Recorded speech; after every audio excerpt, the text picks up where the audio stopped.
Well, howdy y'all, and welcome to another high-powered episode of the High Voltage Live Show. I'm your host, Willie Snyder with Nat King Code, coming to you live from the Mile High City in Denver, Colorado. And I am joined by my awesome co-host, Mr. King James Stallcup, over there at Big Sky Country. Get my hook 'em horns over there. Hick 'em, hook 'em horns over there in Big Sky Country, Texas. And he is representing the Stallcup Electrical Education, the best electrical education you will ever get in the whole entire United States, hands down. We're waiting right now. We have been waiting. There was some people that said they would have a comparison to compare to James a little while ago, maybe about 3 years ago, whatever. But we're still waiting. Well, we still haven't heard. Maybe they're on Pony Express. Maybe they put it on some kind of horse or something. But we're still waiting for this kind of comparison to come out to compare to your material, and we still haven't seen it yet. We think maybe it got lost, and maybe it was coming from China or something. Maybe they were putting it. We don't know where it was coming from, but we still have yet to see a comparison to King James's material, and like I say, it's the best, hands down, overall in the history of electrical, in the history of electrical code. Like I say, there's been others that have said that there's better material out there. We just haven't seen it yet. And not saying it's not out there. It's just we haven't seen it yet. We're still waiting. I'm going to whet the appetite before we get to it. I'm going to show y'all something that we've done a little bit different.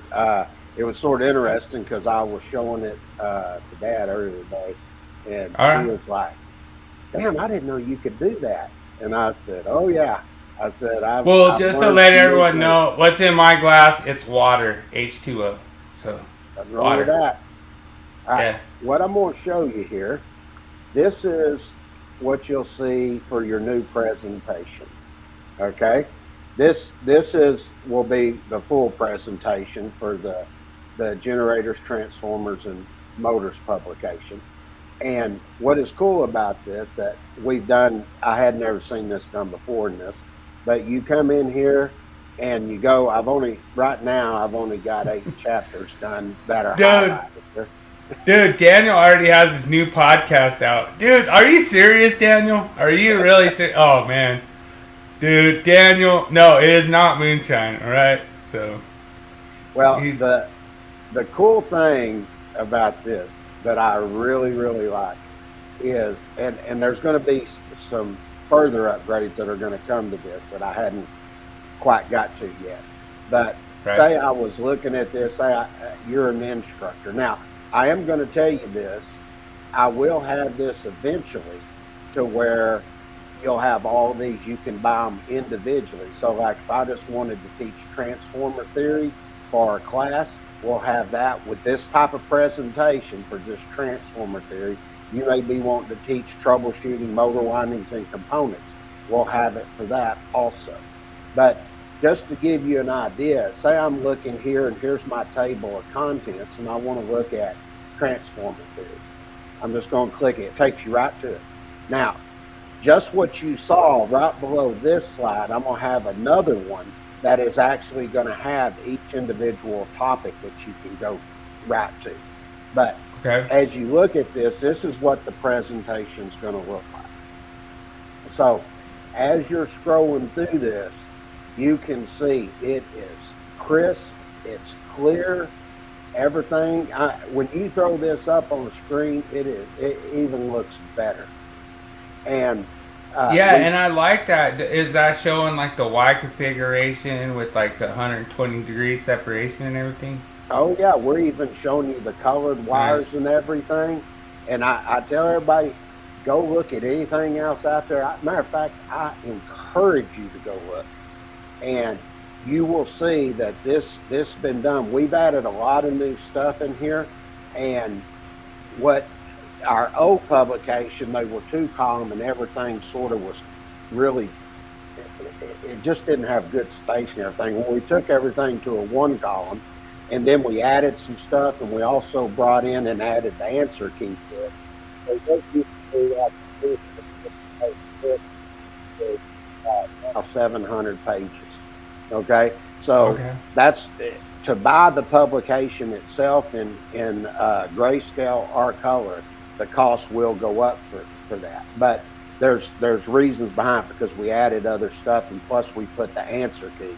So once we added the answer key, I mean, now you probably added 50, 60 pages to the publication where you used to publish or purchase the answer key separate. And the other cool thing about it is the answer key is after each chapter. It's not at the very back. So the reason we did that, because anybody that wants to purchase anything individually, it'll be all there in one publication.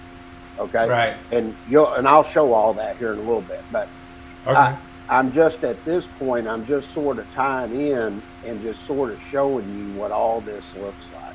And you can see it is very, very nice looking. Like here, you'll notice we used a little gray box. This is so you can see the white conductor here. And you'll see in some of them where we'll put a dotted line box around something where we're showing conductors coming out, so you'll be able to tell which colors go where. All right, like here's a good one. We did a gray box, so you'd see the white conductor, and when you're doing your single phase balancing here. But this just gives everybody a really, really good idea of what this publication is going to look like. And like I was saying, when you get here, this one right here, this will be after each one of those, and I will have a table of contents for each chapter you can click to very quickly. So that, for right now, that's just to whet your appetizer of what you're going to get to see. Now, we're going to show you all kinds of stuff, but we have a feeling, talking to the publishers, they're already getting a lot of apprenticeships that are calling. It's like it's anticipated. Everybody's wanting this. So I think we're going to get a lot of people that are going to be coming in that's very, very interested in these publications. So, we're working on it, and I expect by Friday, I will have the presentation sent over. So it takes them about 2 to 3 weeks to get everything on their end done for publishing and all of that, and getting ISBNs and the caption and all this stuff that they do. So they'll get all that ready when the back of the covers and stuff, and then they'll be getting the presentation ready to go out to. Well, really, they don't have to get it ready because I've already done it, but we will have that available. And I'll state this one more time: the presentations are going to be available when you purchase, for instructors that purchase the publication. If they send in, verify their instructor for, say, NJTC, it could be IEC, it could be Faith Technologies, whoever, even junior colleges. We're getting a lot of junior colleges. I'm telling you, they're calling from everywhere. So hopefully, hey, all what's that up, Cameron? Oh, thank you, Cameron. Cameron jumped in. Sorry to interrupt. Oh, no worries. Mr. King James. No, that's Cameron. my intro tonight. Yeah. Cameron, awesome to have you in the house. Appreciate you jumping in.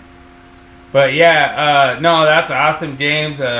We really love it. Everyone really loves it. You truly are the king of the electrical code. And do we have a meme this week? Yep. Let me roll it. I got us a meme this week for Father's Day. All right.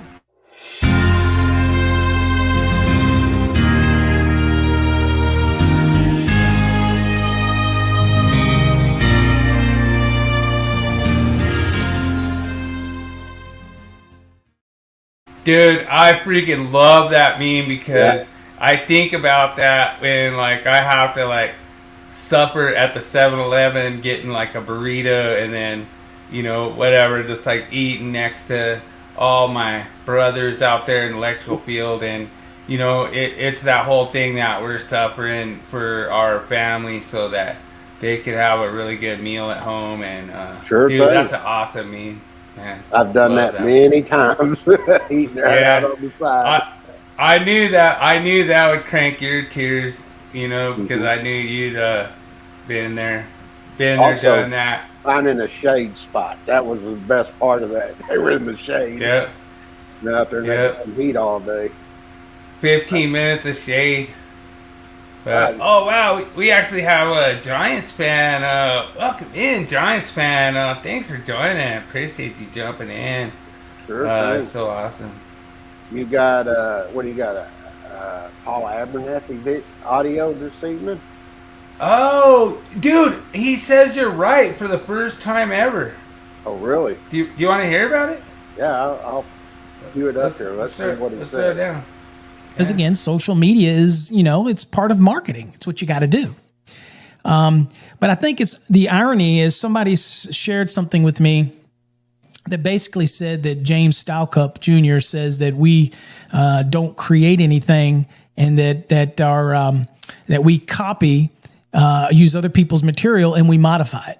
You are absolutely 100% correct, James. We take Charles's illustrated guide and I teach from that, and we turn it into an exam prep course by showing you fundamentals of how to use the material to properly study.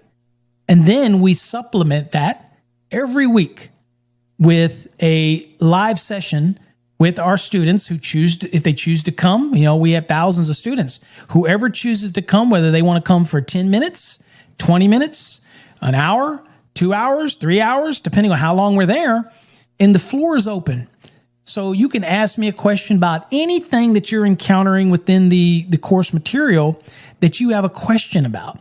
And then what I do is I supplement that material. For example, the illustrated guide does not go deep into motors. It talks about the motors. It talks about short circuit ground fault protection.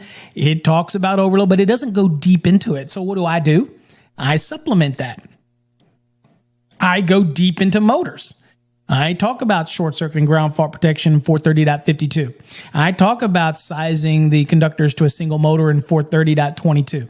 I talk about how to do it when you have multiple motors in 430.24. Okay. I talk about the different tables for FLC.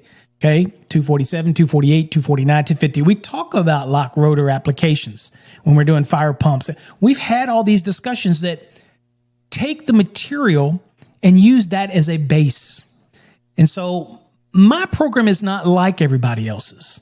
Okay. I'm not out here just to sell you a course. I'm not just out here to sell you a book. That's a difference between us. is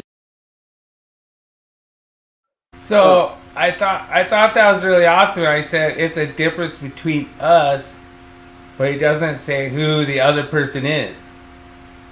Well, It's I want it's to. him versus the world. I hadn't heard all that yet, but if you remember a while back, he specifically stated that he's original and creates his own original content, and the rest of us don't. And that goes back to say once again what I've said about Paul the whole time: big talker, you know, but no substance, you know. And for you to, and you know, there's another part that was in there. We showed this a while back. Now Charlie Miller and him don't talk anymore. Well, you wonder why that is, because you took his material and were using his material, and you didn't have the right to do that. And to sit there and say he didn't go enough in depth and do all of this, and that's how his supplement is. What he's saying is my knowledge is the supplement. No, what it is, you took somebody's stuff and used it and modified it, and they didn't get any royalties from it and everything, and you're making the money off of it without having to do the work. Oh no, you don't. Comes into. You don't remember? I make you a shit ton of money, Charles. Remember that one? Mm-hmm. I make you a shit ton of money. It's like, what? Like out of the middle of nowhere. Like, okay. How would you do that if I highly doubt he was telling people he was using Charlie Miller's material. You know. I make you a shit ton of money. I've known Charles a lot longer than he has. I guarantee you, you know, Charles come in, he taught within FDA for a little bit. Matter of fact, I was one of the ones that went out and listened to him to make, you know, and then another one did. He had to do like 2 or 3. He's got to go through 3 instructors that have been there for quite a while, and then we evaluate to see if he's good enough to teach there, you know. But, you know, you were talking about some of the top instructors at NFPA that have been doing it for, you know, once you get at NFPA, you're usually, if you're any good, you're probably going to teach from them, you know, for 20, 30 years, like Dad and Mark Odie and Calogero. I mean, I can just go on and on and on. All the guys I met through the years, and those are the people I learned from, you know. And big shout out to Mark Odie. Yeah, awesome. Mark's a good guy. No, Mark, I knew his wife that passed away with, you know, real well. We've gone to eat dinner so many times I couldn't even count. Been to a lot of shows, teaching together and things like that. And I used to have Mark, we had him come down to do classes for us at Building Professional Institute over in Arlington. He'd come down pretty much every year. We had him doing something, maybe a class or two. So I've known him and his family. Matter of fact, I've stayed at his house when I was in Arizona. I think they live in Glendale, if I'm not mistaken, or something like that. But yeah, I've stayed at his house 2 times. It'd be cool if we could get Jerry Daniel on too, you know. Yeah, I know Jerry real well. You know, I remember when they had the outlet discussion, somebody had asked Dad, he was up there, and he gave the explanation just like I did. And Jerry Daniel got it, and he said, that's exactly right. He goes, there is no outlet there.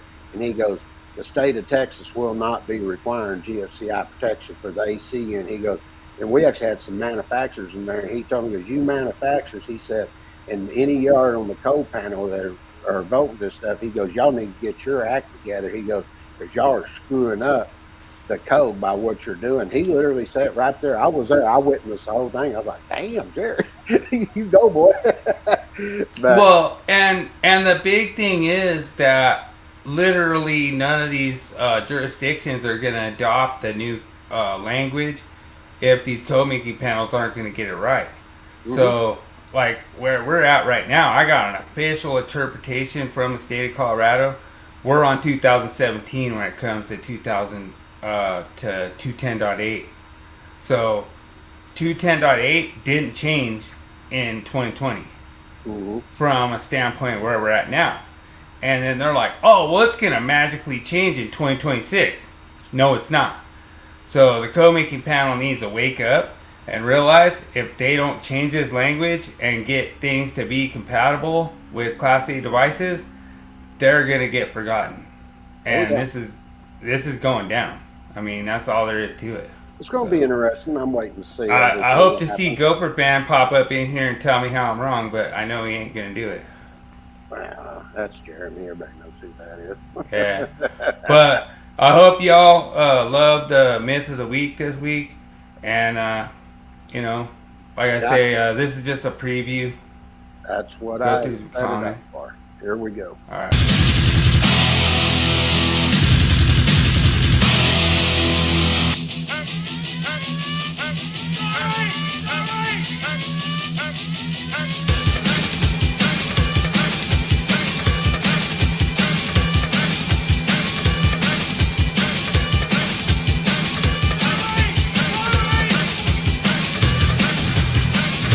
It's time for Myth of the Week.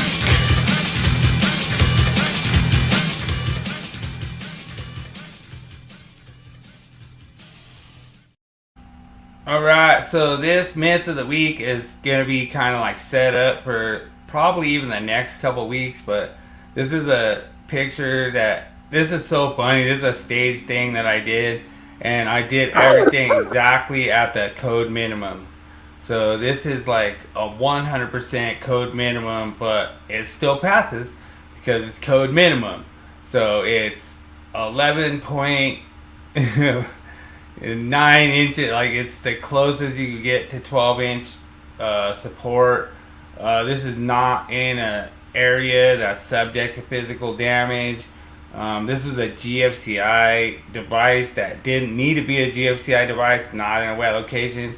Obviously, the cable couldn't be installed there if it was a wet location. There's no reason to be a GFCI there. This is kind of where it comes into this expansion that's not needed. Like this could have just been a regular receptacle in this case. I purposely didn't put a pigtail to the device. And this is for a reason when it comes to like the mist and everything, what we come into. Is there a pigtail required? Nope. And I kind of got James a little bit on this one because he's like, well, I want to see the manufacturer instructions, but if you go in there, and I'm just giving you a little bit of a hard time, James, if you go into 250, 146, it says if the cover has flat surfaces and it's connected by the screws, then that's compliant. But at the same time, James is right that, that manufacturer instructions of that GFCI device says needs a equipment grounding conductor brought to that device.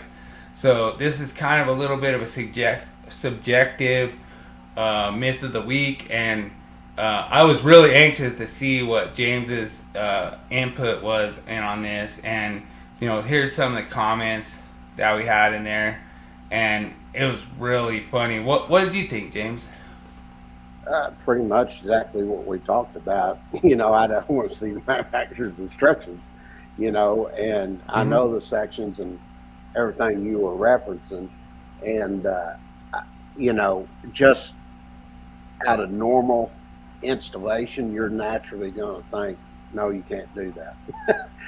Right. And that's going to be, what most people are, well, anybody that's been doing it a while is naturally going to think that. But you've heard me say this over and over. You need to look at the manufacturer's instructions a lot of times to determine if you're going to be able to do something.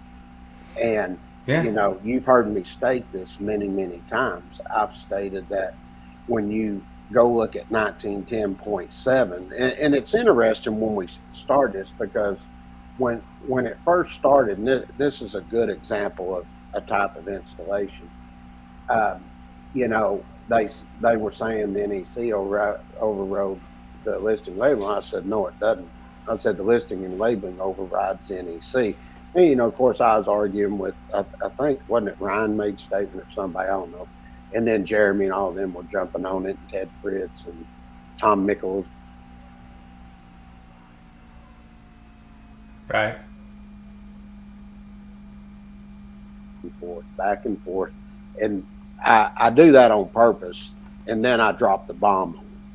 And Oh, so, dude, Daniel knows all about this, man. He's like, yeah, not having a pigtail is gonna upset a lot of people. Like, I used to tell Daniel, I would be like, another perfect install, and Daniel used to love those ones. When I do sure. them, show him. And that's what I was saying. You got to look at that stuff. Well, that's when at the end I dropped the bomb in 1910.7 down. And Right. they were arguing that, and then every point they argued, I said, when they create the standard in order to go in and look at equipment and stuff, I said, they have electrical professionals that are in there.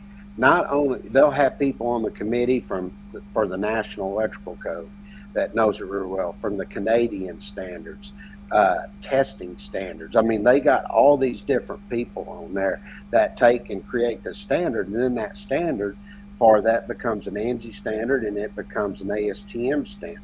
Okay, Sure. and that's your testing methods, ASTM. So they go and do that, and then there's another part that they say that when they put that together, it's based on that. So that could be the National Electrical Code, the Canadian Code, whatever.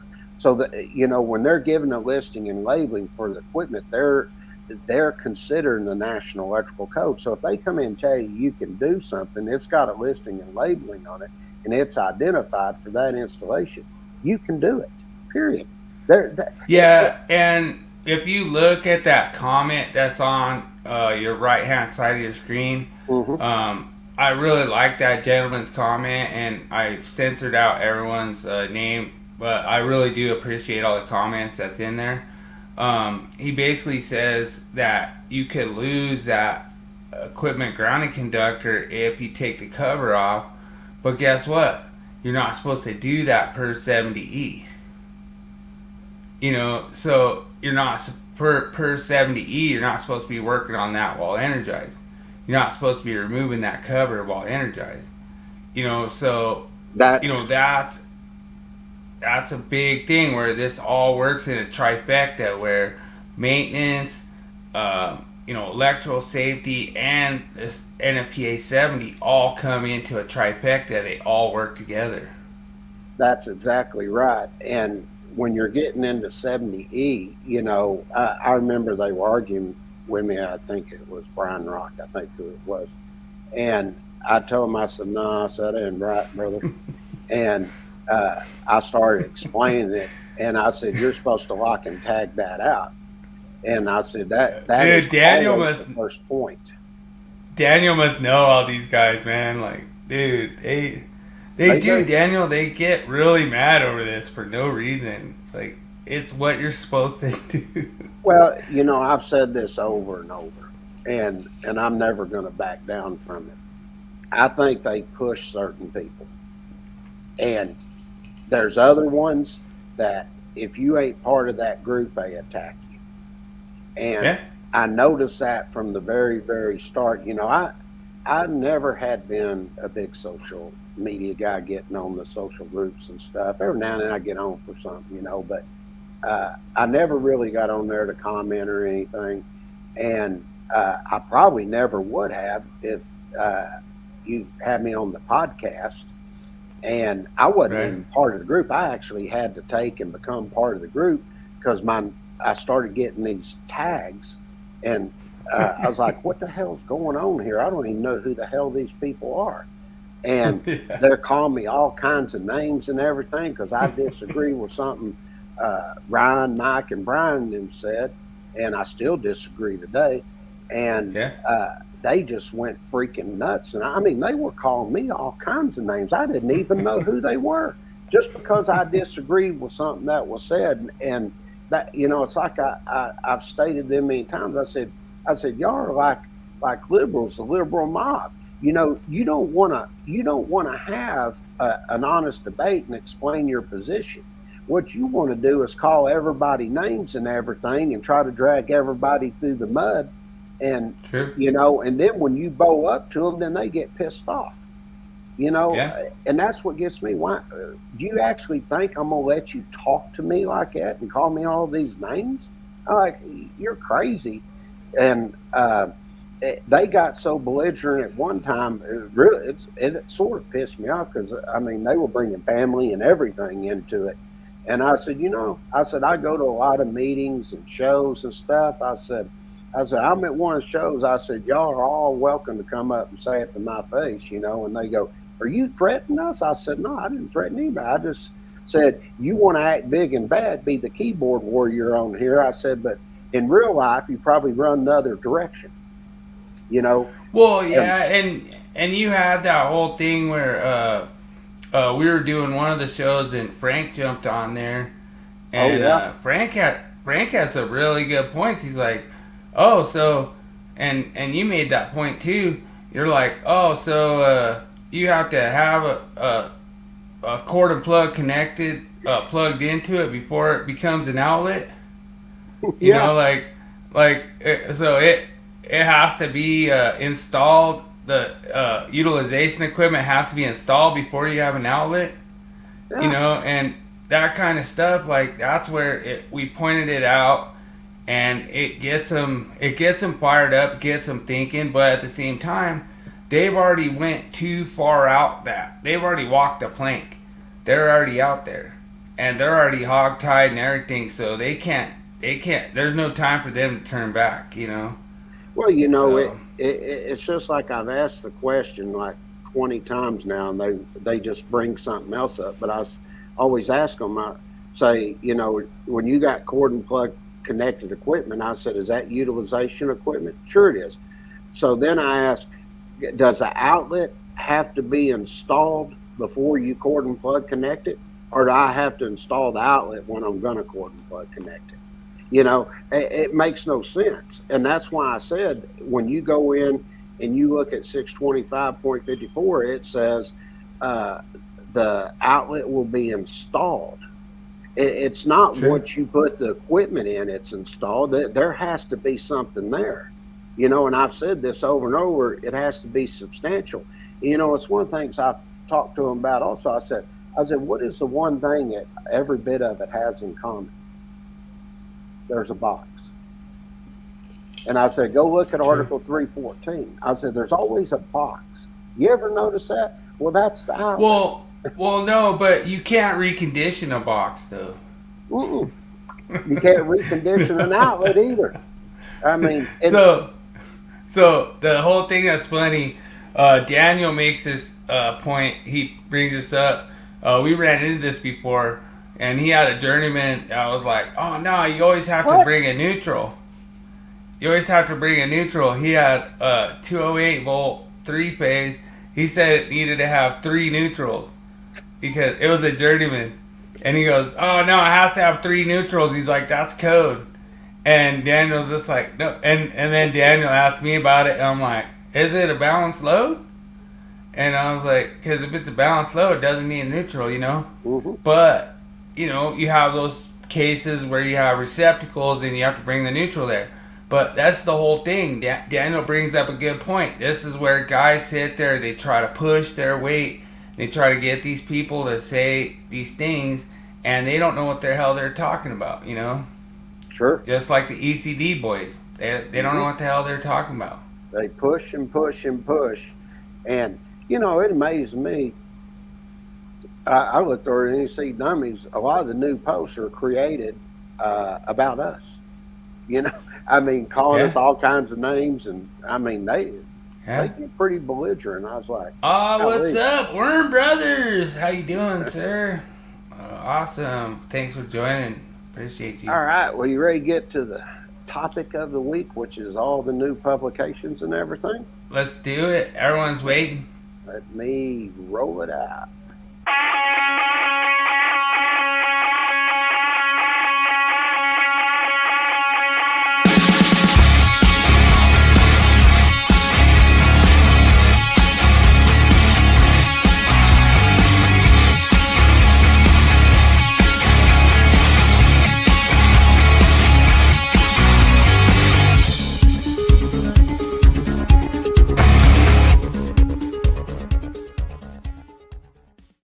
Hey, it looks like Worm Brothers has some hook'em horns for you, brother. Got some Amen, hook'em brother. horns in the chat. Thank you so much. Appreciate you. All right, the first thing I want to start off with, I'm just going to show where you can actually go and get this stuff. Okay, I want to show everybody the website and everything. Matter of fact, I'll post this up too while I'm at it. And when y'all come over and start looking at this, let me put this in here real quick. Publications. There we go, so everybody can find it. Now, when you come over and you look at this, this is the site that's going to be set up. And you'll see here, we've got all the new covers, the ebooks that are on here. Now, I will tell you the grounding and bonding lightning protection is no longer for sale. I gave it 2 weeks, and I appreciate it. Man, there were a lot of people bought, and we appreciate that. And Nice. When you come up here, you're going to see your publications here. You'll have down here, you can come here, just hit ebook publications, and it'll bring all these up. Now, the 3 new ones that are on there that are for sale, but I haven't really advertised yet, but you can get them. But I'll probably have it up sometime this week, probably Friday, because I'm going to put every one of them on here. But you'll notice we got the generators, we got the transform and motors. Those are all individual parts that come from the generator, transformers, and motor book. And I can tell you that generator, transformers, and motor book is 730 something pages. It is Nice. a big book, and I'm telling you, for $49.95, that is cheap for 700 pages. That's like super cheap, especially Nice. what I'm about to show you. Now, I will tell you, when we go off this sale, this thing's probably going to jump up to about, I'd say, $139.95, $149.95. It'll be something like that. So it's like a third off of what you would do. Now, I've also taken here, I've got some freebies here. You come down, click the freebies, and you'll see I've got one I did for you on transformer theory, and we also have the electrical codes and standards. That's a freebie here. Okay? So we've got a few things here and there that you can come and pull from. Another thing that I've done, and this is going to be added on as we go through this, like here, you can come over here to tumblers on your products, and you'll see we have the High Voltage Live podcast on here, but I can tell you we're going to have more than this. I've got some cool looking designs that were on another side. I'm going to redo everything, and everything will be done right here. I just did another quick one to show some iPhone cases. I'll do Nice. all the others, but this gives you some looks of the type of things that you'll see here. You'll have as you're looking at it there, we've got like the shorts clear. These are all real cool designs that you can look at. So if I clicked on it, this will give you a better look of it. So Yeah, and I'm gonna need to get a better glass for my water, because just a clear water glass, that's not gonna be, well, I need to have some style to my water glass, the neat thing about this is we're going to have quite a few different products and stuff that you can look at and be able to purchase. So that'll be something that'll be brand new that we will be adding through, as we do this more and more. Okay. Now, I'm going to stop this sharing right here, and then I want to come in and we're going to look at a few other things. Well, and I want to give a big shout out to all the people smashing that like. Appreciate you. Get Much some likes appreciated. coming in the house. Really appreciate you, and Now, means a lot. the next thing I'm going to show here, one that we hadn't showed in quite a while that I had. This is the grounding book. Okay. Now, this is really a fantastic book. And right here, we will have the table of contents that's set up here. Now, you can come in here and just pick whatever it is you want to look at. All right. So let's just say I'll just scroll down here and just look. Let's say I want to look at auxiliary grounding. Above it, click, and it's going to take you right there. And then you're gonna see. Now this is a good example of one here. You'll see we have that gray dotted line around the conduit there. The only reason that's there is so you can see the white conductor. Okay, and we did that because you're gonna see as you go through these publications and everything, we've literally taken the time and drawn all the conductors inside, show them where they go, how they hook up, and everything right here. Then as you're scrolling down through here, you can just see with anything that's grounded. We're doing it in green conductors here, tying it together so you can see what that looks like. It's just, it really is a good publication. I'm happy this. Now I'm gonna show you another one here that y'all find interesting too. So let's say that I look right here at this one. All right. Now this is going in showing where you I come in and I'm gonna ground to a water pipe right here, accessibility. But this little chart that's right here, this is a recommended chart. And what it does, you'll see the size conductors here. Now, if I was going to install, say, a number 4 grounding electroconductor, they're going to tell you they think that you should hook that up to at least a 1-inch copper tubing. And the reason is because it'll damage. If you hooked it to a 1/2 inch, it's going to damage over time that 1/2 inch conduit, cause it to create little pinholes and stuff. So as they're going through this is a recommended chart. And I'll tell you, go look at their publications. You're probably not going to see this. Okay. So we try to come in and put a lot of stuff here that have you think about these things when you're dealing with grounding. I'll show you another one as a good example, which I think is pretty good. Right on. Good comment, Worm Brothers. Appreciate it.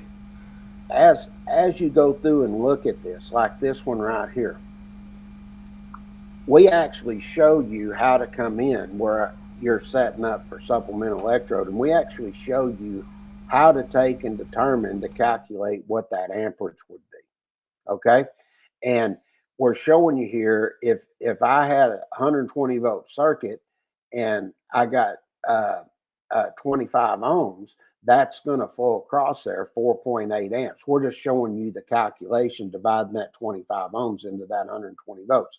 And then if you look over here, we show you the 2 or more rods that are used here. And when you go look at the code and you look at 250 53A2, it tells you that it needs to be spaced at least 6 foot or greater.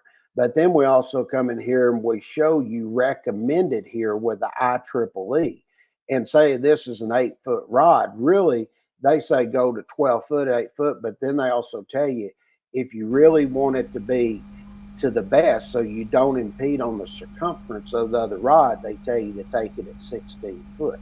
Okay, but it's little things like this that we give to you all through this. There's all kinds of grounding notes, design tips, and this is from many, many, many years experience from us going out teaching, going out doing jobs and things like that. Now, here's another. And so I want everyone to know out there that we're not saying that it's a code violation for any of this. What we're saying is like the engineering spec of it. So that's oftentimes misconstrued with King James's statements that he's saying that it's a code violation. He's not saying it's a code violation. He's just saying it's the best preferred installation practice. Sure, we're always doing that. We're telling you things that you go look at. That's you know, there was a saying out there. They say people that know use Stallcup publications. People that don't use the other publications.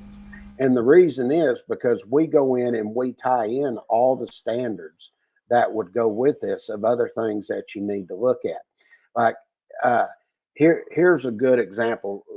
I hadn't even seen this in their publication, but this is where you're looking at 250.122B, and we're talking about how to size the equipment a ground conductor if you increase the size of the ungrounded phase conductors due to voltage drop. And as you look at that, you'll go in and you'll see that you're going to do it based on the circular mill. And that means you're going to have to go over and look at Chapter 9, Table 8. Well, as an example here, I'm going over to a sub panel over here, and I'm had a 140 amp load, so I'm going to take over there. It's continuous. So after I took it at continuous, I was going to need a 175 amp breaker. So if I go look at table 250.122 in the code, it's going to tell you it's a number 6 equipment grounding conductor for that 175 amp overcurrent protection device. But now I've got a long run here. Okay. So I had to increase it due to voltage drop. Well, if I had a 175 amp load and I go look at table 310.16, it's going to tell you it's a 2-aught conductor. But now I've done the calculation stuff and I see that I had to increase the size to a 3-aught simply because voltage drop. Well, if you look there at step 3, we tell you to go get the circular mill for the 2-aught, 3-aught, and number 6 conductor. And then you go to step 4 and then you do the multiplier. Well, when you do the multiplier, you just take that 2-aught conductor circular mill divided into that 3-aught circular mill, and that's going to give you your multiplier.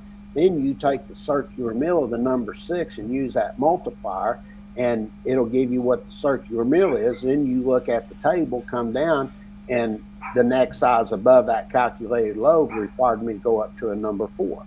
Okay? Right. So these are the things that we try to show everybody that you're not going to really see them in these other publications. And I will state this also, you're not going to see them as clear and concise as this. And well, I'm just letting you know, James, you just have to be ready because there's other publications that are better that they haven't shown them yet, so it's coming. I just want you to be ready, because it's coming. 3 years, you have to be patient, Mm-hmm. And here's this is important, like this one. This is service equipment, supply, and computers. Okay. One of the things you're going to notice, we have a loop that's created around this, but all of this connects into where this loop is and everything. But look what we're showing you. It all goes back to where? 1 point. Okay. And then you can sit here and look at the next one. Let me go back one. And where was I wanting to go to here? Grounding. You look here, then we get in showing you the different things on grounding when you're dealing with a swimming pool and how you go in and you bond everything in. Okay, so we go pretty in depth on this. Matter of fact, we even show you here how to come in and ground a satellite dish. Okay, so this gives everybody a great thing. And one of the other things I'll point out, this is a good example here. We tell you need to consider and go and looking at the figures that are provided in the 3 different UL standards here for your UL loop when you're dealing with this. And then we give you the NEC loop for grounding that ties this in per the NEC. Okay. So when I'm talking about some of this stuff, I'm talking about all the different things that you really, really need to take and look at. Now I'm going to show the other portion here where we're going to get into the generators and stuff and showing you the new ones that we have put together, and then I'll show you some individual chapters and what it's going to look like from there. Okay, so nice. when I come in and I look at this one right here, this will be my come on, quit screwing around with me. There we go. So this will be the new generator publication that everybody's going to get to see. Now, this actually took more links than the other ones that we were dealing with. When you come in and you get this publication, you scroll to the next one, you have an option here. You can go to any three of these parts you want to go to. So just say I wanted to go to motors. It takes me straight to motors. Okay. And if I want to come back here and I'm going to look at this and I scroll to the next page, then we have the three different parts, and then you can go to whichever chapter you want to go to. So let's just say I wanted to go down here to motor, feeder, and branch circuit conductors. Okay. Now, I think y'all find this pretty cool. When you come in here, you're going to see we have a table of contents. You can go, even down here, we have the links to the questions and answer key. But since we heard Paul talking about how to do fire pumps and all that, I'm going to show you how it really works. So here's fire pumps. I'm going to click it and go right to it. All right. So it takes me to the heading of fire pumps. All right. Now there's going to be a few illustrations here we're going to scroll through. And then you're going to get into your fire pumps here. All right. Now I'm going to show you a cool illustration. We get in, we show you how to size the conductors. Okay. So we have all that information, how you go about it. And then we come in and we show you how to size the overcurrent protection device. Okay. Yeah, and that was the one thing I really liked about that one episode we did. We had Reese on here, and she was having confusion with sizing the conductor, sizing the overcurrent device, and that's a common practice that a lot of people have problems with. Is there's two different things: sizing the overcurrent protection device and sizing the conductors that's required to go on that overcurrent protection device. Sure. That's a common problem. Well, and one of the things that we go in here is one of the things you have to consider when you're dealing with this is you got to make sure that the overcurrent protection device will hold that inrush current indefinitely. Okay? Right. And so what we did in this is we went in to show you how to size that to make absolutely sure that overcurrent protection device is going to handle that. And we also show you how to come in and look at sizing the transformer and everything that's supplying this load. So all of this is just another thing that we get into that goes, when I say it goes in depth on generators, transformers, and motors, I'm telling you, it goes very in depth. I'm going to show you another one of them. There's a chapter I really like is troubleshooting motor windings and components. All right. Now, this one is pretty cool because when you get into this one here, you come down here and you've got all these different things that you can look at here that you want to do. All right. Now, one of the ones that I like here that we get into is say we're doing a Delta motor, for instance, and we're going to look and testing and finding the leads for it. Okay. So all I'm going to do is just click it and go right to it. All right. So one of the things you're going to notice, and I think this looks really good, is we come in and talk about taking measurements, and you're going to see we list all your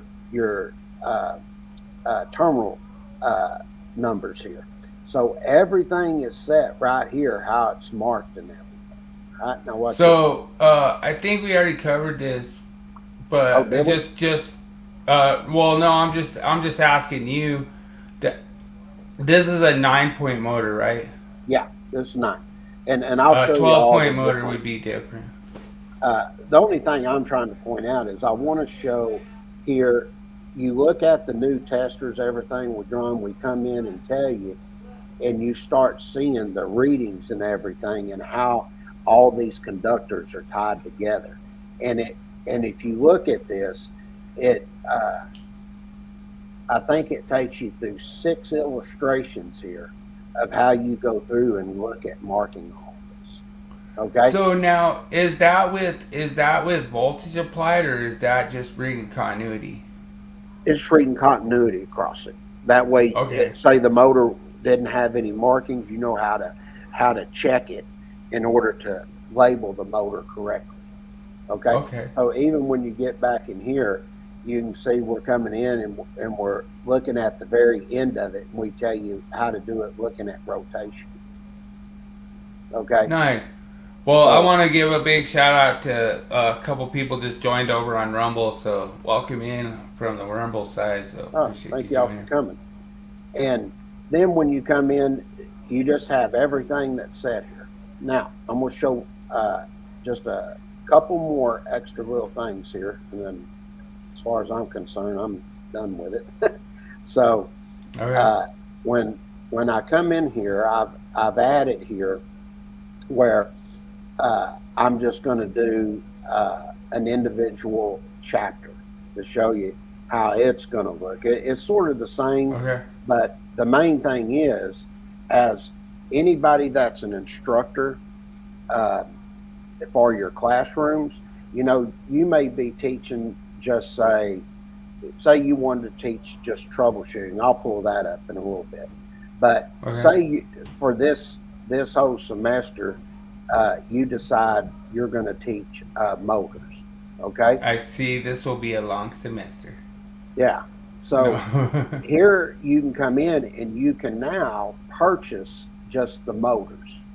And when you come in, here's all your different chapters here for your motors. Okay. Okay. And it doesn't matter. You can say, you know what, we're in this part and we're going to be teaching design letters and code letters, for instance.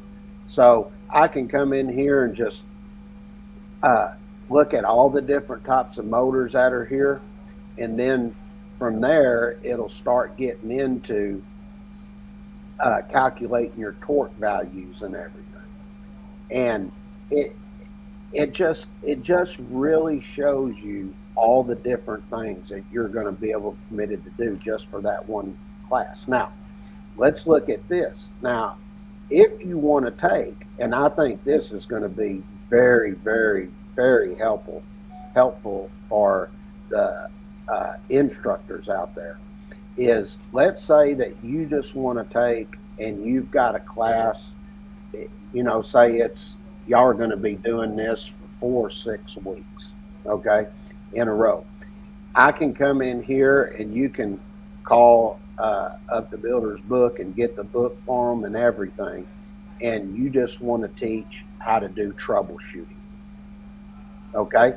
You can come in here, have this publication for them, and then here's all your information right here for everything you're going to teach. And you'll see we have the questions that are set in here at the end of it. And then from there, there's your answer key. Okay? Now, that is to make it as easy as can be for everybody out there. Now, I got one more thing I just want to go over just one more time so everybody sees it. Make sure in case somebody missed it. This one here.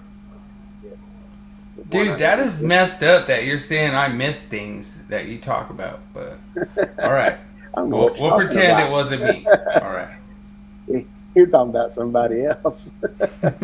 But the one cool one that I really, really like what we're doing with this right here.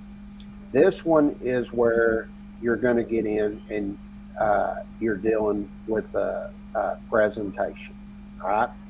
And as I was showing this earlier when we started this, each one of these will be customized where you can do it, where you can do just generators, you can just teach transformers or motors, or you can set this up to where you're going to teach each one individually. In other words, for the instructor out there, you can basically go in and just pick what you want through the year, and you can actually customize what you're teaching through the year, because a lot of times they're teaching one thing, then they go to another. It's not a set thing. That's why we're doing this. I was actually asked by the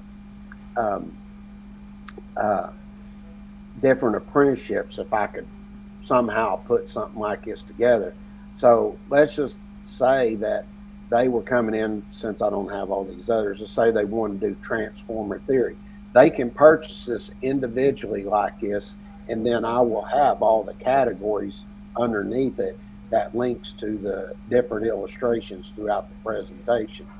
But Oh, you, nice. you come in and pick this up, there will be another slide like the one we were just at that will have here on the left hand side that you'll be able to go to whichever portion you want to teach. But Nice. this is how this presentation is going to look for instructors out there. And I'll say it one more time. We're going to have Oh, Team SOS in the house. Awesome. so we're about to get there. So pickle shots coming. as they get ready to do this and everything, they'll be able to customize everything. And as I said, if you take and prove at, with Builder's Bookstore that you are an instructor, you will get this presentation for no cost. And Nice. I will tell you this, you can go check with any of them out there, and I highly doubt you're going to get the presentation just given to you like that. So Nice. that is what we have set up at this point that is completely put together. And come Friday, I think you're going to start seeing me post everything up that you're going to have access to. And I will put them at a discount to start off. And then from there, it's up to you if you want to purchase or not. But I'm telling you, and I will say this, I encourage everybody to go compare it to anything else out there and actually see the difference.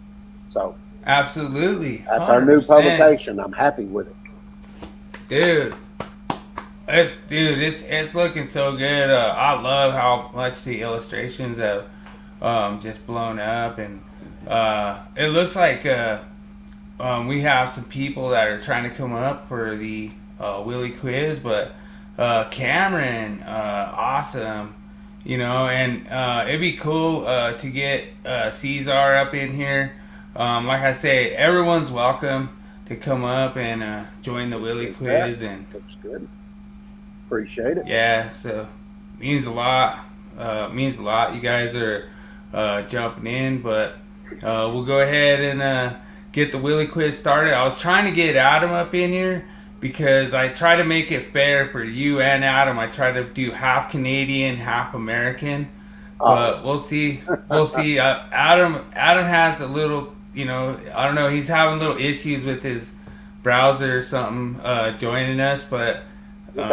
We could just go ahead and pop it off, and like I say, if there's some Canadian ones that he can get right, maybe he could just answer them from the chat. Okay, let me roll it.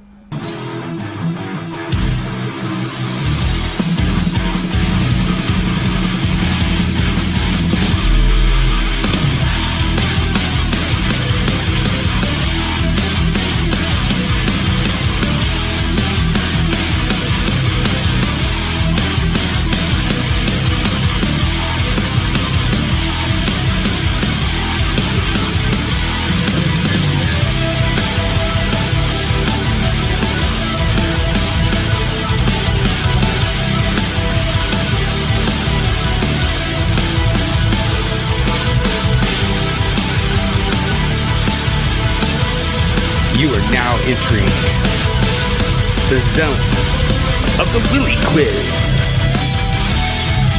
Enter at your own risk.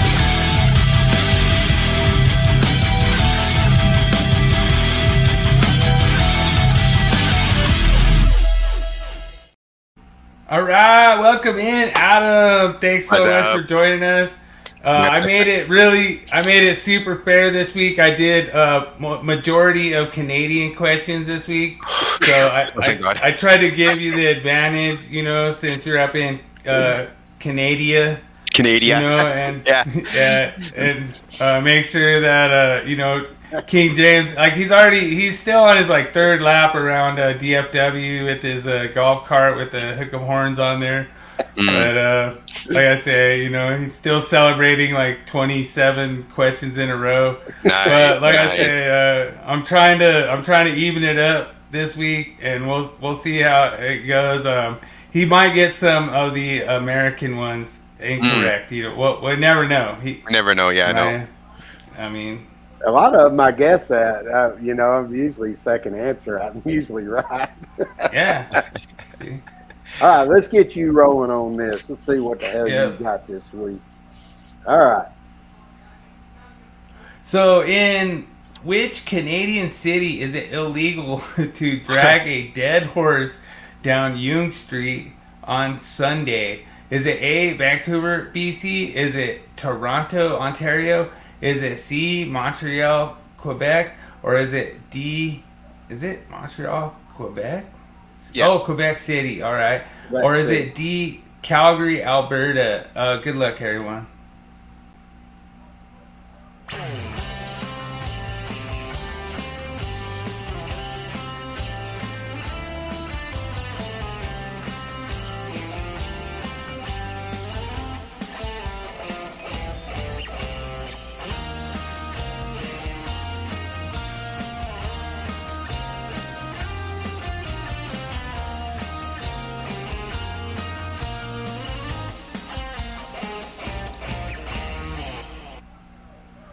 Oh man, we have a bunch of answers coming in. We have C, Montreal. We have D coming in, Calgary. We have C answer C. Oh man, a lot of really good answers. Oh, Daniel J comes in with Toronto. Yeah, I mean, there's a lot of. I guess you can't do that anywhere in Canada, if you ask me. Yeah. I was going to agree with Daniel. I was going to go with B, Toronto, I think, on that I've one. actually been on Yonge Street before, that was in Toronto. I don't. Yeah. Yeah, I don't. I've been to Calgary and Vancouver. I've never been to Montreal, but I Oh, have. Caesar's joining. Yeah, I think Cesar's going to try to... I think yeah. Daniel's Yeah. right because I've been on Yonge Street before in Toronto. I'm only doing B because I've been on that street before. Yeah. I'm going to lock my answer as B as my final So, answer. yeah, I am too. Well, Montreal, I guess Calgary would have a lot of more horses over there. Isn't Calgary like a stampeder kind of place? Yeah, that's their CFL team, the Calgary Stampeders, so... Yeah. All right. Well, I'm going to have to give King James the win, and you guys got the right answer. It is in Toronto, and you would be a Maple Leafs fan if you drag your dead horse down Yonge Street after the playoffs. So Very Maple Leaf fans. I don't know that for real, but I've been on Yonge Street. That's one reason I knew that. All right. Well, like I say, King James gets the first answer, and good copying Adam. Good. That's a way to copy Adam. First copied answer from Adam. So There you go. all right. Question number 2. In which U.S. state is it illegal to carry an ice cream cone in your back pocket on Sundays?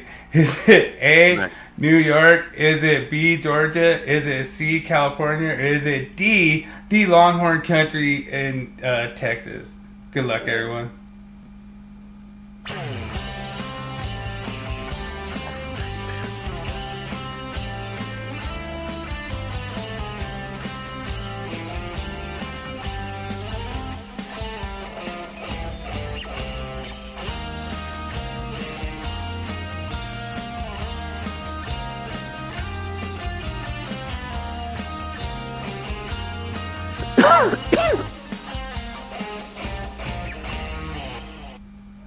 All right, so Cameron comes out of the gate with A, New York. Good answer, Cameron.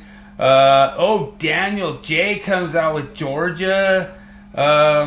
We have a few answers in the chat already. Really awesome. Have you guys jumping in. Looks like beer and backroads, man. Ooh, yeah, dude.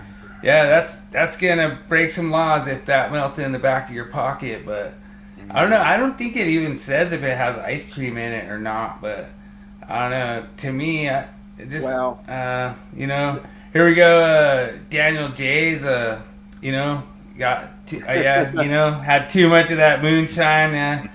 You got me, Daniel. You got me, man. Like I say, I'm just too excited for the pickle shot. That's what it is. All right. Got a pickle shot ready to go. I'm gonna thinking about this. I'm gonna say it had to be down in the south. That Oh yeah, I'd be So- looking at this. I don't think it is on the east or west coast. And I dude. don't, In California, they almost have to have an ice cream cone in their back pocket. Like, I mean, it's like automatic in California. if you'd have put Tutti Frutti on there, I might have went with it. I don't think that's a Texas law. I've never heard that before. I think I'm gonna roll with Daniels because I think it'd have to be in the South when they really looked at those carrying guns and stuff. It'd be something that happened down in the South. And I don't think it's a. I know quite a few weird Texas laws, and I've never heard them. So I think Daniel's right. I think it's in the South. I'm gonna go with Georgia. I agree. I think Daniel's going to be the whiz tonight, and I'm going to go with Daniel and Keen, and that's going to be B. That's my final answer as well. All right, everyone is copying Daniel, and you are correct. It's Georgia. So yeah, I don't understand where that law came from, but yeah, so far we have perfect scores from our guests, and thanks for joining us tonight, Adam. Appreciate you being able to copy the 5-time champion Daniel, and like I say, here we go. In Canada, it is illegal to whistle in Petrolia, Ontario. What reason is given for this law? Is it to prevent disturbance at night? Is it to maintain public peace? Is it to reduce noise pollution? Or is it to avoid startling livestock? Good luck, everyone.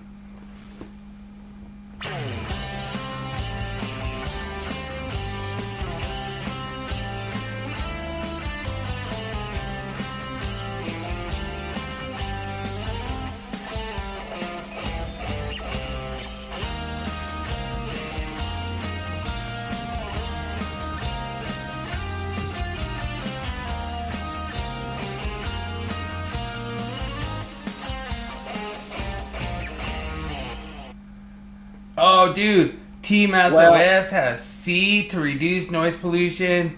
David Englehart, welcome in, sir. Thanks for joining. He comes in with Georgia. You get a correct answer, sir. And then we have Daniel J with A. Oh, I was going with A or D. I don't believe it's Yeah. Oh, dude, we have some good answers already. Jumping in. Starting livestock, that could be a good one. But Daniel goes with to prevent disturbances at night. Dude, actually, there's actually cultures out there, they say it's actually like a taboo to whistle at night. Like, it could like kill people or something, We never know exactly, but we got some good answers already in the chat. I mean, I don't know if that's an answer of 4 or A. But, I think it's going to come down to A and C. It's definitely going to be like some sort of noise complaint or disturbance. I got a question. We'll treat it like a spelling bee. How old's the law? If it's a long time ago, then I'm going with D. I'm going to have to lean towards the long time ago, but like I say, all of my... I'm actually going to do this a lot more because long time ago seems to like trip you up, James. But I don't know. I'm gonna lean towards longer than like before the 80s probably. 1880s. I don't know that. I'm gonna say 1980s before. Definitely it's been a minute. Because I can see where it might startle livestock, but I can also prevent disturbances at night. So I'll go with D. I think I'm going to lock my answer with A. Yeah, so David goes with to avoid startling livestock, and that's really good. Adam goes to prevent disturbance at night, and I think the actual answer tonight is going to be C, to prevent noise pollution. I'm not sure exactly why, and like I said, I don't think anybody got that one. No. Correct me if I'm wrong. Somebody did a C. I don't know who it was. Oh, is it Team SOS? Oh, yes, Team SOS got the correct answer. Great answer. So I broke my Team streak. SOS. Off now. Yeah. So see, that's why you get a team, James. You need a team. You don't have a team. Teamwork. That sucks.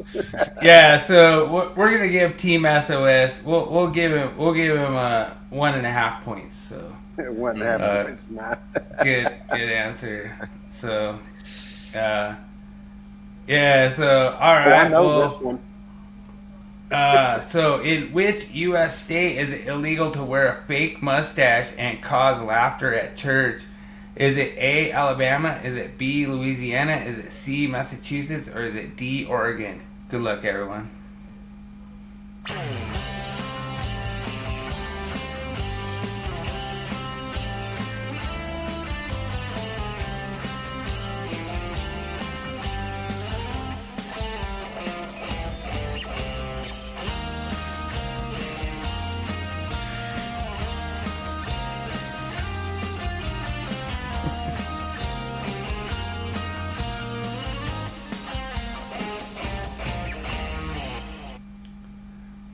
So right away, Daniel comes out with the, "Hey, come check out my podcast with the with the one. I'll explain it. How it's rigged. It has no integrity." But you know how that's I awesome. know this one, because I don't think it was last year or year before, but Texas was playing Alabama, and they were talking. You know, they got different things. Sometimes they talk about the different states teams.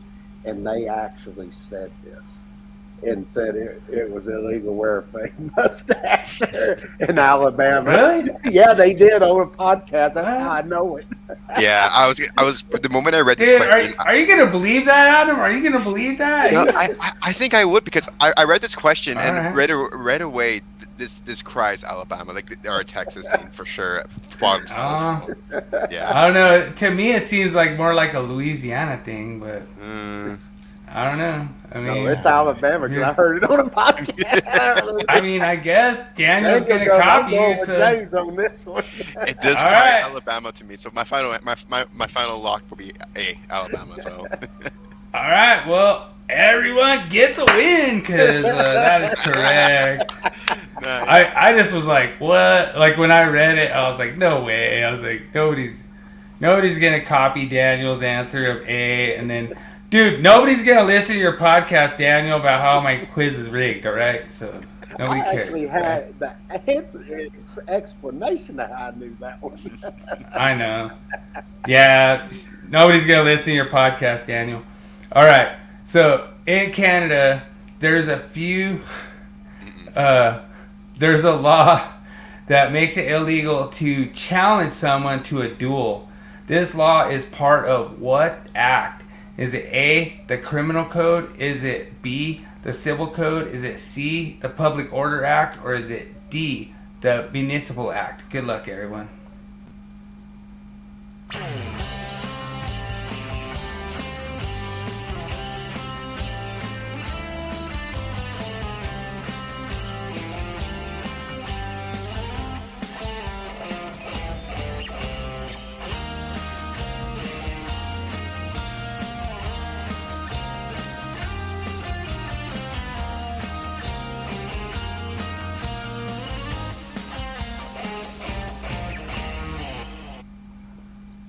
All right, so Secret Agent Rose in the house. Welcome in, Secret Agent Rose. Awesome. Answers A. We have all these answers coming in. We got Team SOS up in here. Awesome. David Englehart, he answers correctly. Alabama. We have Worm Brothers with A. Daniel J going C. Oh, the Public Order Act. Ooh. Oh, Daniel might be throwing a little curveball in there. Yeah. I was looking at this. I discounted C and D. I just don't. I know it ain't no municipal act. I don't think it's some public. Well, No. it depends on what municipal you're at. I don't believe that because you're doing. You said full all Canada, so I think. I think. I was gonna go with A. I was thinking it'd be criminal to do it. You know, because they would want to charge you to a full extent. I don't think the civil code's not as extent like a criminal code. Yeah, no. That's what I'm thinking, that they would go after you fully. I'm gonna go with A. I think it has to be a criminal act. Yeah, no, I agree too. My final answer would be A as well. Criminal code. Oh, you guys, man, I don't know what why you're trying to listen to Daniel and listen to his podcast, but you're correct. Is A. The answer is the criminal code, and Daniel got a wrong answer, and so King James remains the champion, and Adam actually ties King James. Thanks for joining. Really appreciate you joining, Adam. I always make sure I have a pickle shot to do with Adam for the end of the quiz. Appreciate you. I gotta do the Adam. Like. At first, I always would like fumble on it. I would spit it out, but practice makes perfect, and it just becomes natural, you know. Well, I really appreciate you joining, Adam. It means a lot. Like I say, you're a great individual, and thank you so much for getting the best emoji ever on your channel, the Willie emoji. Like I say, whenever somebody wants to do like boom and just crush somebody, they just throw the Willie emoji on there. No, it's a pleasure. You know what I mean? And it's pretty much like, it's almost like the strong arm. It's like boom, you know what I mean? Like it's just like a muscle. Just going boom. The guns. That's the expression. Like anytime you just want to crush somebody, you just put that Willie emoji on there. You know? Exactly. Yeah, it's like the big guns like resembles that emoji. So no, for sure. So Cameron wanted me to ask you if you got my Batista intro down, or if I was gonna get an intro. Yeah, for sure. My next live stream will be tomorrow for the NBA. I believe it's Game 5, which is at 7:30 Central Time, and then we will debut your new Batista intro. It's gonna be, can't wait to show it. Nice. Boom. So just to let you know, I can't talk down about any Texas, any Dallas teams, anything Texas. I can't talk down about. So what is the margin you think that the Mavericks are going to win by tomorrow?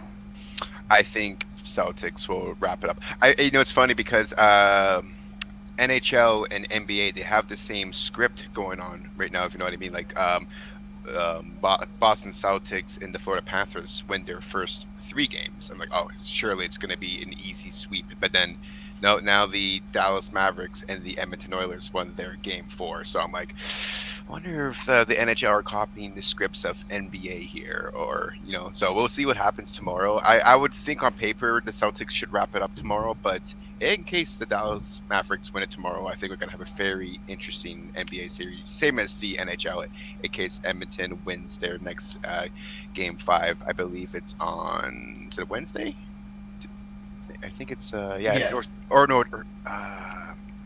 think they added an extra day for travel or something. Yeah. When they change or something like that. Yeah, it's an extra day for the traveling. So it's either, I think it's Tuesday, actually. I think NHL Game 5 is on Tuesday for the Edmonton and Florida. Okay. Mm-hmm. Yeah, and like I say, you're 100% correct. Like, that was incredible. I almost wore my Western Conference Championship shirt tonight just because we swept the Oilers, But at the same time, to get a sweep in the Western Conference Finals is extremely rare. Yeah, And then, in the Stanley Cup Finals, to get a sweep would be even extremely more rare. But actually, yesterday was the anniversary of us winning our first Stanley Cup playoff with Uwe Krupp sweeping the Florida Panthers. So, that was pretty crazy to be that anniversary yesterday. Yep. But at the same time, you have to understand, if the Oilers come back and win, that would be amazing for Canada. That's what I wanted. 100%. I think all of Canada would just riot, honestly. the whole country of Canada. Everyone right now has the mindset, even in Canada, like, Edmonton's done, it's over, wrap it up, call it quits, get the golf clubs ready, etc. But you know what? There's a little bit ounce. You know what? It would be quite a story if Edmonton surprised the world and just force a game. I guess next game is game 5, so they force a game 6 and 7. It would really blow the socks off of everybody, and I think on paper it's very, very unlikely. But you know what? I think it'd be good for the NHL. So you know what? In case the sport is script, they can make a little bit more, cash if they take that route. You never know. Dude, Daniel, you better not get Gopher Pen on your podcast, man. We will not. We will disown you, Daniel, if you get Gopher Pen on your podcast, man. That is not even cool, man. Not even cool. Not even funny. Not even. Y'all are different than us. We still think we're going to win it all. Yeah. I mean, the thing is that, like, it's really, like what we talked about before, and it was funny because I was talking to you last time, Adam, last time you were on here, about, we were up, like, whatever it was at halftime, up by 20, and then the Mavs ended up losing that game, Right, yeah. And the thing that's funny is they still won the series, and they still are probably the most dominant team in the series, but it just goes to show you any given, like, I think that Florida deserved to lose that game 8-1? I don't think so. Yeah. Yeah, no, and of course I was reading the comments on social media, and everybody was saying, "Oh, it's Florida. They're doing it on purpose. They want to bring the game back to Florida to win it at home." But I don't know. There's a difference. Like, I don't think you would, in the Stanley Cup final or any final tournament, you would never do such a thing. You want to get the job done. You want to bring, you want to win it, right? And just, it doesn't make sense. Like, there's a difference between just throwing a game away and then there's losing 8-1. So I don't know. Maybe it was just a really bad day for Florida and a really good day for Edmonton, or maybe it took Edmonton 3 games to finally, like, it's time to wake up here. It's now or never. So, yeah. Yeah, I mean, when you look at it, like, has there ever been, like, an NHL goalie that, like, won the MVP that got pulled in a game? You know what I mean? Like, that kind of stuff, like, even you look at those kind of stats, like Connor McDavid, like, score, like, he actually beat Gretzky's record, playoff record, like, different things like that. Has that ever happened in playoff history, Oh, and yeah. To be Florida, be dominating that hard, and to be getting, crushed like that, like, I don't know. I mean, they could go back to Florida and just close it out, piece of cake. I mean, yeah, like, just because Rogers Place was pumped up doesn't mean nothing. No, not at all. Yeah, no, I think if everything goes smooth, I think Florida would wrap it up on Tuesday, and yeah, it's very, very, the realization is really kicking in now, because just in case if Edmonton wins on Tuesday, now they got to go back to Edmonton, and now the crowd, the electricity, the atmosphere is now really daunting. It's going to dawn on both teams, and then, God forbid, Game 6 goes to Edmonton, then it's back in Florida, and then it's anyone's game at that point. So that's right. Right. Yeah, no, I think Florida should wrap it up on Tuesday, but just a little bit, like, oh man, it would be so sweet if we get a Game 7, just a really longer hockey, keep the entertainment alive, and just more of a Stanley Cup final to remember in future generations. I 100% agree. Well, do you want to hang out for a minute, Adam, while we do our Wall of Shame? Yeah, for sure. All right, let's roll. Cue it Ball up. chain. Shame. Shame. Shame. Shame. Shame. Shame. Shame. Shame. Oh man, James picked it, so I don't know what to expect this week. I think you'll like this one. This, right. this is homeowner handyman deluxe. You ready? All right. Let's go. Oh, oh man. Oh, you're kidding me. Yikes. Yikes. Oh man, like, yeah, like, I don't think those cables are protected for physical damage. Is there even a caption in there? Is that? It's got like a It caption. says, "I'm a mechanic, not an electrician." Oh man. Oh dude, you even got Daniel laughing, and that's before his podcast with Gopher fans. So. Someone must have not been paying attention in school all those years. I saw this and I was like, "Oh shit, I gotta post this one up for everybody." Yeah. We're more than welcome. Anybody who wants to join, more than welcome. Pretty awesome. That's a pretty bad one. Pretty incredible. Dude, thanks so much, Adam. I appreciate you joining. Like I say, King James Stallcup is actually gonna have to get. I'm gonna have to figure out some way to crush him with the questions. Like I'm gonna have to do like over under or something, like high low or. I freaking hate those. I hate the under over exactly. I hate those questions. Yeah, so that's what I'm doing next week. So whatever he hates, that's what I'm doing. I'm gonna shut him down. I appreciate you joining. It means a lot. Like King James, actually, he got the idea for the crown on top of a golf cart with the horns in front and driving at high Mach speeds around DFW. He got that idea from you, I guess. So that's how he celebrates from now on. So. I guess he's really happy that With a he's pickle got like shot. he's got like a pickle shot, jacked up truck racing around DFW as his celebration move. Aw, so that's awesome. yeah, and dude, Daniel J is like he's like so awesome, So like dude, I'll tell you what. Like Daniel, he's talking about the home runs, like your home runs that you pull.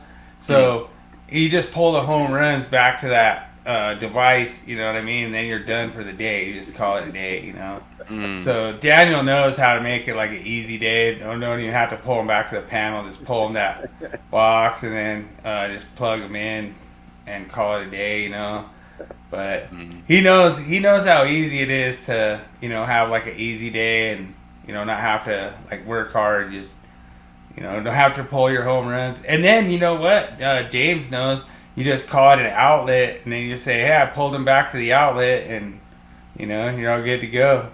You don't even need to separate them or anything. Just tie them in one big wire nut, plug it in, call it a day. But if it's as long as it works, job is done, and There you go.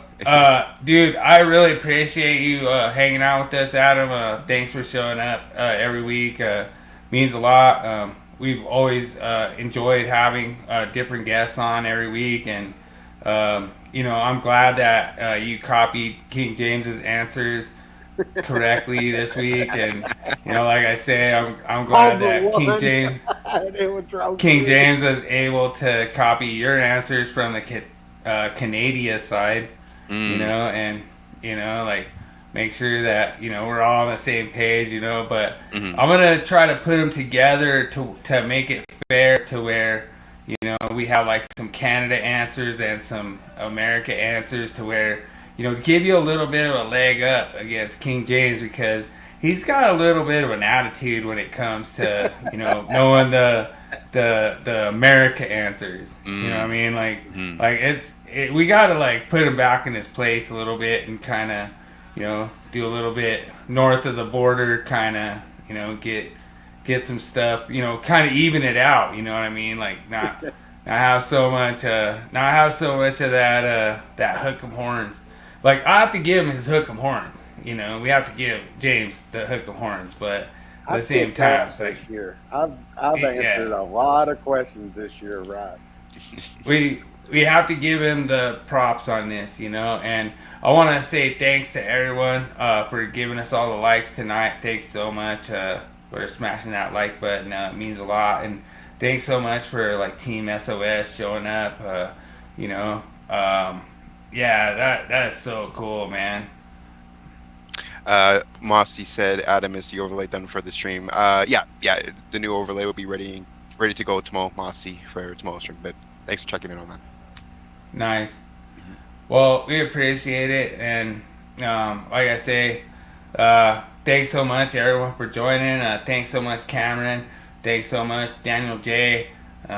Thanks so much David Englehart. Thanks so much Adam. Thanks so much everyone for joining. Thanks so much Team SOS. Thanks so much Metro for joining. Means a lot. We appreciate you, and we will go ahead and wrap her up, I guess, James. That's right. Everybody enjoy your week, and a lot of y'all will see Thursday. And remember, make every day an easy day. Good morning. All right.